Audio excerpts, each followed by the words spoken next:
It begins not with a violent explosion, but with a threatening silence.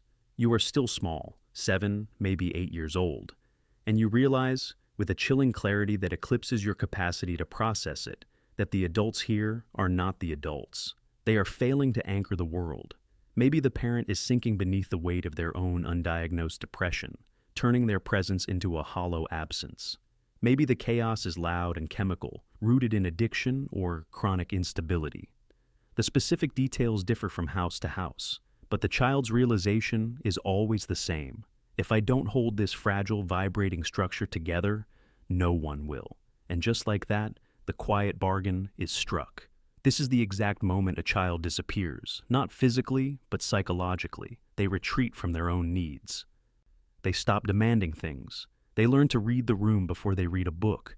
They become preternaturally observant, an emotional seismograph, constantly scanning for the tiny tremors that signal the next domestic earthquake. They become a peacekeeper, a small therapist, or a silent protector, long before their cognitive structure is ready to bear the weight.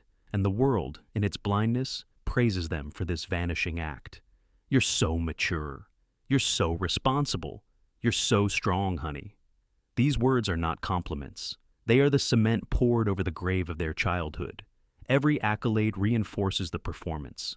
Every affirmation confirms that the mask, the functional, quiet, cooperative version of you, is more valuable than the messy, needy, authentic self.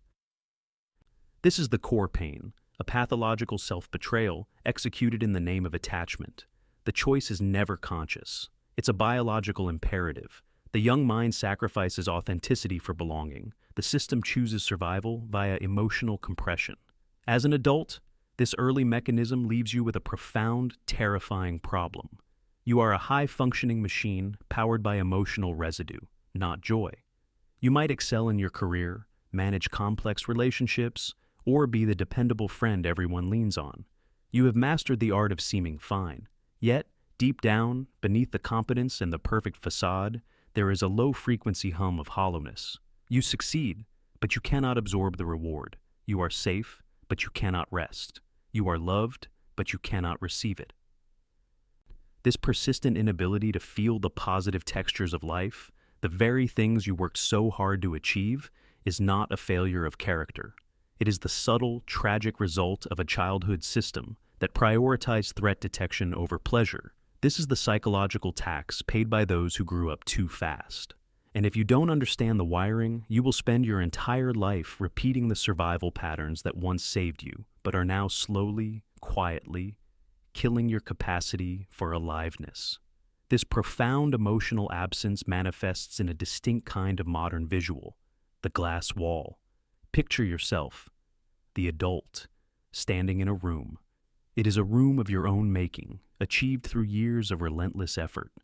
Perhaps a sleek apartment overlooking the city lights of Seattle, or a quiet renovated kitchen in a Portland suburb.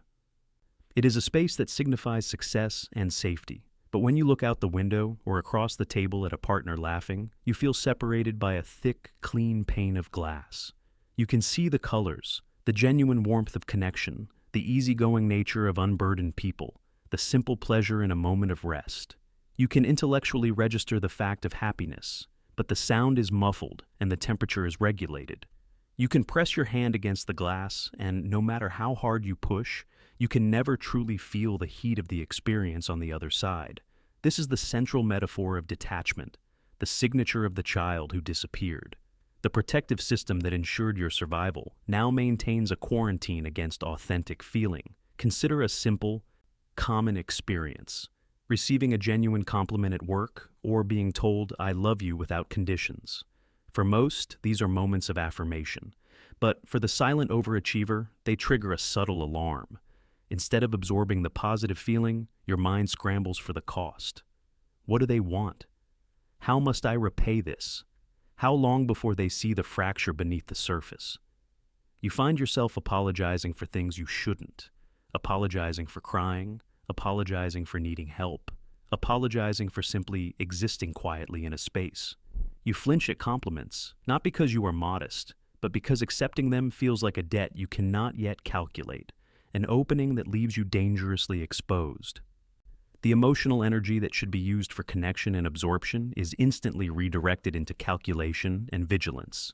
You are permanently on a standby loop, anticipating the next failure, the next crisis, the next demand. This constant performance and this cinematic separation lead us directly to the physiological mechanism, the neurological fingerprint, of why you cannot just be happy. It is rooted in a fundamental early rewiring of the brain's priority system. It is the brilliant, tragic intelligence of a young mind making a necessary, yet ultimately devastating choice. To understand this emotional distance, we must look not at personality, but at physiology. What you experienced as a child, that chronic, unpredictable threat, rewrote the operating instructions of your nervous system.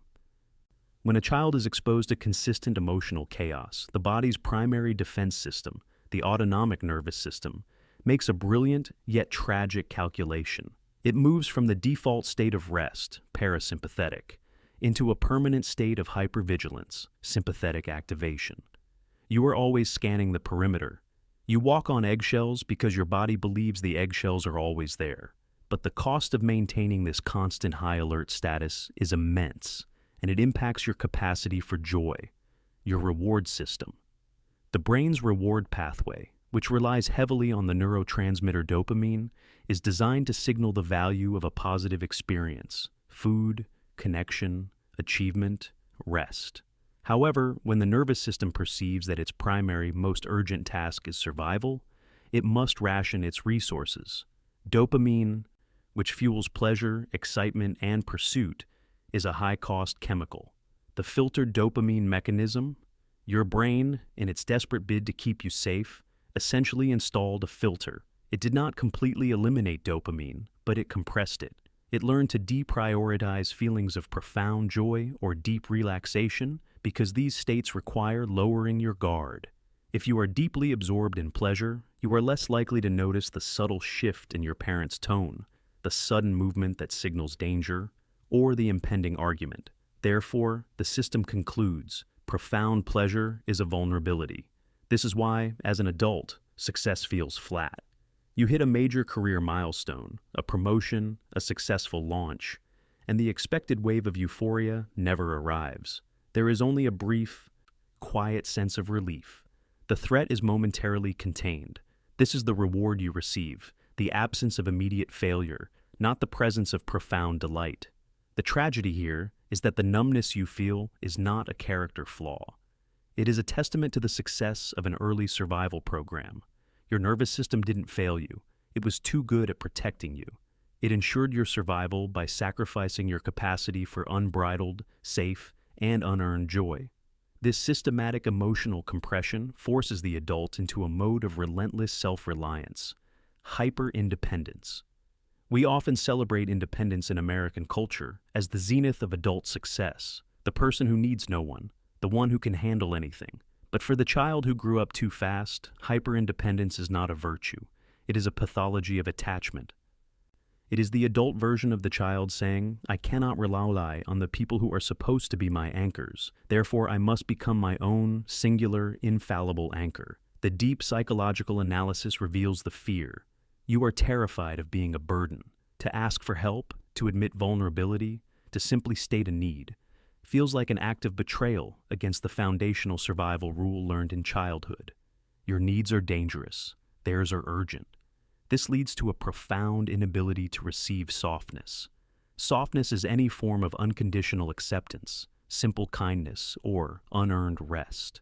When faced with genuine, non-transactional care, the nervous system, still running on the code of chaos, interprets it as a threat. A partner offers help with a stressful task, and your immediate internal reaction is irritation, not relief. Why are they interfering? A friend offers sincere comfort, and you stiffen, quickly diverting the conversation. I must not break down here. The emotional architecture you built was designed to keep the chaos out, but it was not nuanced. It sealed the walls so completely that love and support are now categorized alongside danger. Accepting them means dismantling a piece of the fortress, and the core self believes that fortress is the only thing standing between you and total collapse. Therefore, you become the fixer, the manager, the therapist friend in all your relationships, constantly managing the emotional temperature of the room and the emotional equilibrium of others. This overfunctioning is a compulsive strategy to maintain control and, paradoxically, to ensure your own safety. If you can keep everyone else stable, the environment remains predictable, but this effort comes at the highest possible cost: a growing, corrosive resentment. You are giving out love that you never received in the manner you needed, and you are resentful because you know deep down that no one is truly seeing or holding the part of you that is exhausted, which is the child still screaming silently, "Why didn't anyone protect me?" The tragedy is that you have mistaken exhaustion for success and constant giving for worth. You are confusing the frantic, necessary movement of survival with the purposeful, deliberate action of a fulfilled life. We must acknowledge the devastating irony at the heart of this existence. What saved you then imprisons you now. This is the core insight we must absorb. The hollowness you feel is not a failure of your character. It is the optimized outcome of a system designed for crisis. Your anxiety, your refusal to rest, your inability to feel simple pleasure, these are not random psychological errors. They are the perfectly logical products of a mind that learned that the highest form of virtue is self-containment, and the highest form of safety is unwavering vigilance. Your system succeeded in muting the noise of pain, but in doing so, it muted the entire spectrum of experience. Think of it as a brilliantly designed piece of software that continues to run its code long after the threat has passed. The software's mission was crisis management. It performed this mission flawlessly, but it never received the command to shut down or re-engage the pleasure centers. The emptiness is the proof that the emotional compression worked. This realization strips away the layer of personal shame. For years, you likely gaslit yourself with familiar phrases. "It wasn't that bad. Other people had it worse. I turned out fine." But fine is simply the most polished, most deceptive mask you own. The deep psychological truth is that the choice you made as a child, sacrificing authenticity for attachment, was an act of profound, tragic intelligence. It was the only way to retain a link to the people who were supposed to define your world. You chose to be a satellite orbiting a dysfunctional planet rather than drifting alone into cold space. But the tragedy is this: by optimizing yourself for survival in a harsh landscape, you have become maladapted for peace. The symptom of this maladaptation is the recurring fantasy that follows you into your adult life. The deep, quiet longing that someone, anyone, will finally notice you are not as strong as you pretend to be. The fantasy that maybe, just maybe, you will get to fall apart and be held without having to manage the fallout. This is the central unmet need, not of the competent adult, but of the child inside, who never got the permission to just be messy, scared, and imperfect. And until you validate this precise, silent scream, you will continue to mistake exhaustion for success and confusion for meaning. The emptiness you feel beneath your achievements is the space where the unlived life of that child resides, and it is the most honest indicator of your current state. The greatest deception this early programming perpetrates is convincing you that chaos is the baseline, when dysfunction, high-stress vigilance, and emotional containment are the normalized environment of your formative years. Your nervous system interprets stability as an anomaly. Stillness becomes suspicious. Peace feels wrong. Consider this on a visceral level. When you finally schedule downtime, say a Saturday afternoon with nothing to do, instead of sinking into relaxation, a quiet, corrosive anxiety begins to rise. You feel compelled to check emails, start a new project, or immediately seek out something to fix. The body interprets the lack of external threat as a dangerous lull before a hidden storm. The silence is not restful, it is unnerving. This phenomenon is why you become an expert at finding and fixing problems, even in environments that are perfectly fine. You are unconsciously manufacturing the familiar chaos to feel safe. You pick fights, you overcomplicate processes, or you secretly sabotage moments of joy, because the low-grade tension of anxiety is the only emotional texture that feels predictable and therefore safe. This is why, as the script noted, you are the person who often struggles to rest. Productivity, constant motion, constant achievement, is the only way you have ever felt worthy. And more importantly, it is the only way you can keep the chaos at bay.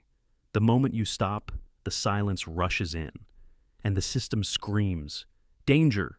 You are exposed. We must expand the concept of parentification from simply being a caregiver to recognizing it as a systemic trauma that reshapes how you interact with the world and, crucially, with time. You were robbed of the time for playful, non-purposeful existence. And because you spent your life trying to earn love and safety through performance, you inherit a tragic consequence. You confuse exhaustion with success, and you confuse anxiety with intuition. You push people away, not because you dislike them, but because their presence requires you to lower your guard, to let them see the unmanaged reality behind the facade. The moment a relationship requires genuine interdependence, your hyper-independent programming kicks in, sabotaging the connection to preserve the fortress. This leaves you profoundly alone, standing sentinel over an empty castle you built for protection.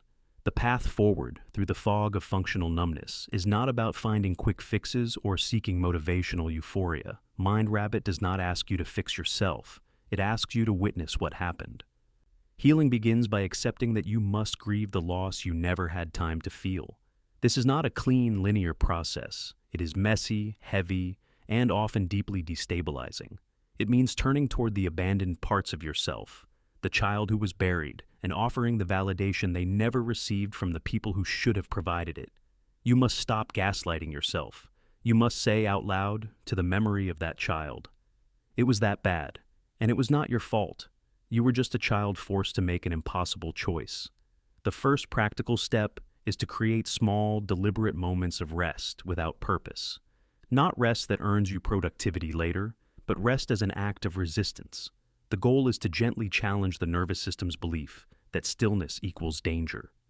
You must practice sitting in the quiet room until the suspicion subsides, even if it only lasts for 2 minutes. This is the beginning of the reparenting process. You must ask the neglected part of you, "What did I need back then that I never received?" You may hear quiet, devastating answers. "I needed permission to play without having to watch the clock. I needed someone to be angry for me, so I didn't have to carry the rage. I needed to know that my existence, not my performance, was enough." You begin very slowly to give those things to yourself, not to erase the past, but to stop reliving it. This is how you stop seeking parents in your partners. This is how you stop mistaking anxiety for the quiet guidance of intuition. This process will feel brutal because it asks you to sit with the grief, the sorrow, and the legitimate rage you never had the luxury to express. It asks you to mourn the innocence you lost, while protecting people who should have protected you. But that heavy, painful release, that falling apart you fantasized about, is not weakness. It is the proof that the emotional compression is finally yielding. The mechanism is starting to unlock. What was frozen is finally beginning to thaw. You are moving from the sterile, cold logic of survival back into the messy, unpredictable terrain of life. You never had a choice then, but you have a choice now. The journey we have outlined is not about becoming someone new. It is about remembering who you were before the world told you who you needed to be to survive. It is about dismantling the elaborate, high-security prison built by the intelligent, terrified child. The adult you are is the result of perfect logic applied to impossible circumstances. You are not broken. You are a masterpiece of adaptation. But the question remains, what happens when you finally find safety, but no longer know how to feel it? The real work is to sit with the deep, quiet tension of that question. It is to tolerate the unfamiliarity of peace. It is to choose softness over strength, not because it is easier, but because it is the only path left to authenticity. You must accept that no one is coming to rescue the child you buried. You are the only one who can go back and hold their hand. And you are the only one who can offer the profound, validating words. You didn't deserve that. You get to rest now. Do not look for external validation of your progress. Look for the small, subtle shift inside, the ability to sit still for 1 minute longer, the capacity to let one small kindness land without demanding immediate repayment, the willingness to let go of a perceived control. This is the true measure of growth, not through pressure, not through performance, but through a slow, deliberate return to truth. You inherited an adulthood defined by a childhood trauma, but you still have a future, and this time you get to inhabit it, not as the sentinel, but as the quiet, imperfect owner of your own space.